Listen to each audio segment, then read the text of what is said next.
Good morning.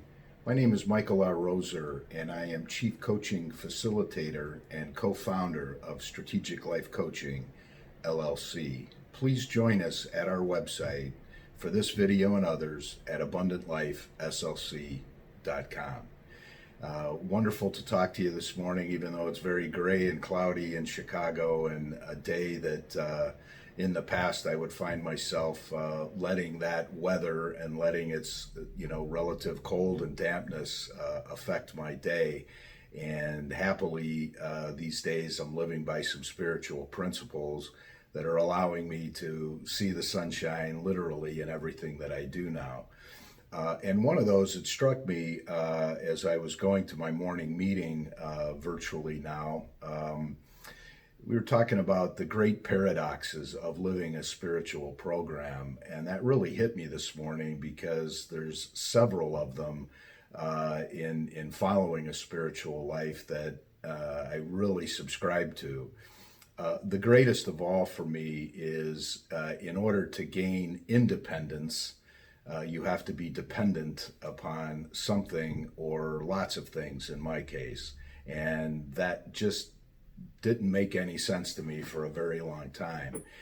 And I've gained a lot of independence in my addiction to alcohol and the being 302 pounds, being very, very inactive, deconditioned, and so forth. And so by becoming dependent on a power greater than myself, who I choose to call God, and we've talked about that many times, good orderly direction, great outdoors, however you guys want to coin that.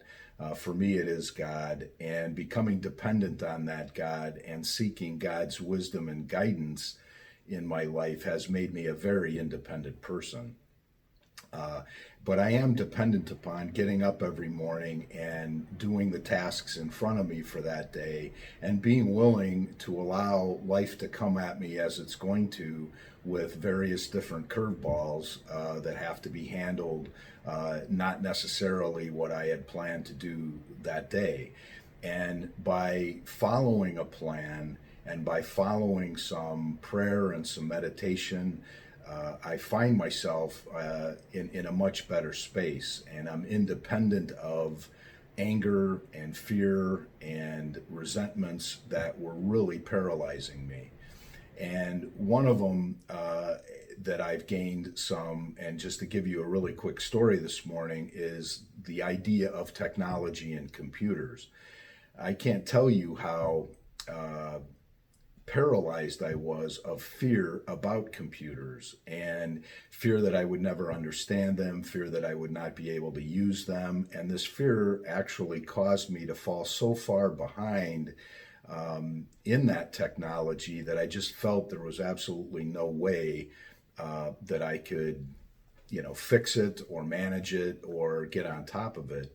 And a couple of years ago, I started the process of turning and facing that fear. And again, for me, fear is an acronym standing for fantasized experiences appearing real.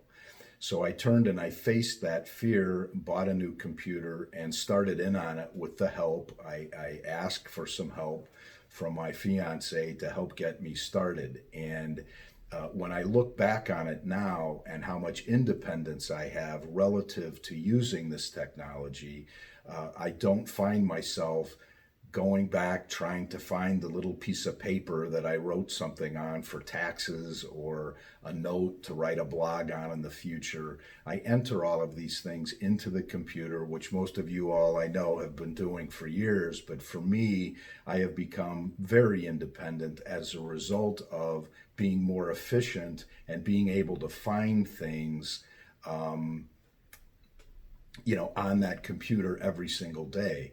And what it's done is it's given me a sense of peace, and it's lowered my anxiety because, again, I know where everything is now. And so now when I am passing along to my son and to my daughter and other people in my life, things that I've learned on the computer, surprising my fiance and my marketing expert for things that I figured out on my own, it's wonderful. And there's no way that I can be passing this message of hope, which is another great paradox. In order to keep something, you have to give it away.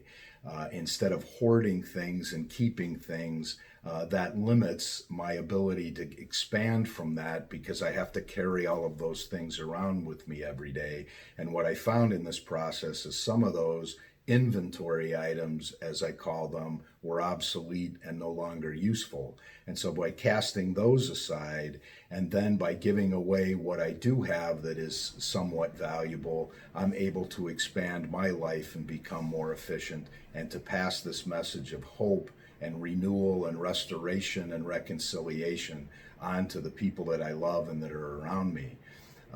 So again, what are those other paradoxes in your life?